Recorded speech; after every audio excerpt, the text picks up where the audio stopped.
Pues bien, hemos llegado al tema 1 de la unidad 3, donde hablamos sobre lenguaje de manipulación de datos, o Data Manipulation Language, DML, que es una parte, una categoría del lenguaje TransAct SQL para poder manipular datos que existen sobre las tablas o en las tablas. Durante este pequeño capítulo vamos a hablar justamente de las características y de cuál es el objetivo, cómo se utilizan estas sentencias dentro de este lenguaje o esta categoría de lenguaje.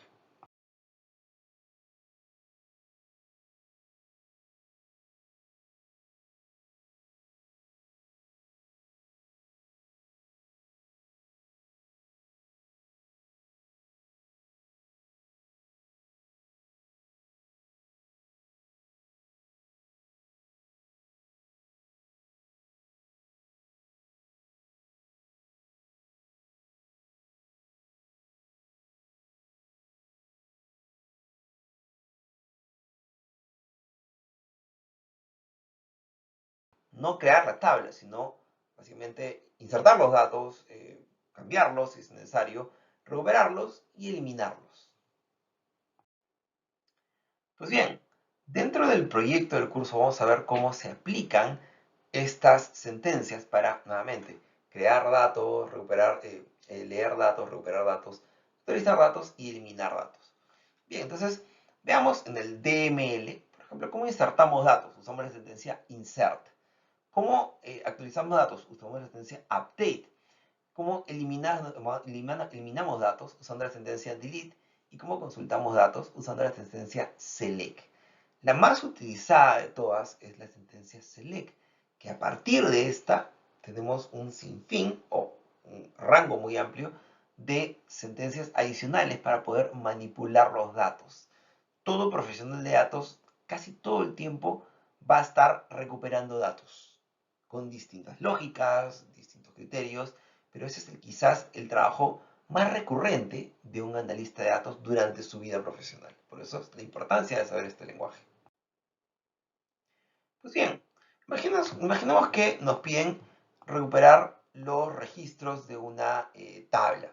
Muy bien, entonces vamos a recuperar los registros, por ejemplo, de una tabla con la condición de que la columna precio lista list price es entre 100 y 200 o 1000 y 1500.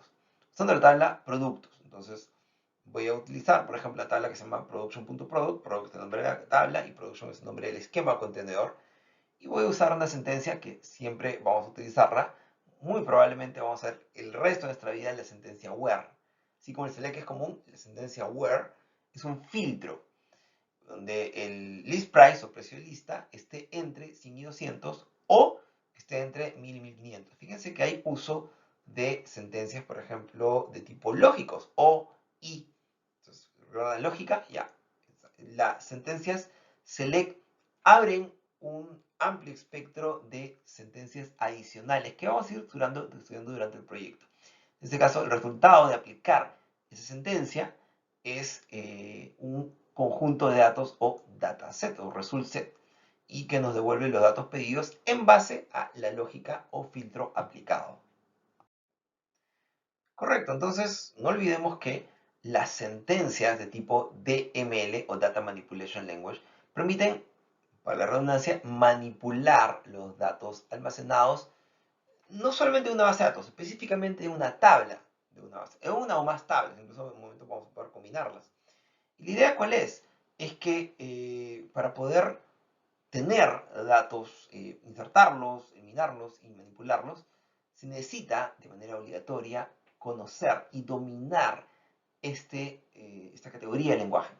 Y recordemos, la sentencia select que es la más común y que sirve para recuperar datos, que es lo que vamos a estar haciendo todo el tiempo. Y a partir de esas sentencias select se abren muchísimas, la posibilidad de usar muchísimas más sentencias adicionales para poder brindar mucha flexibilidad y lógica a los datos que estamos recuperando. Entonces es una herramienta esencial para cualquier, no administrador de base de datos, necesariamente no, sino para cualquier profesional que trabaje con datos.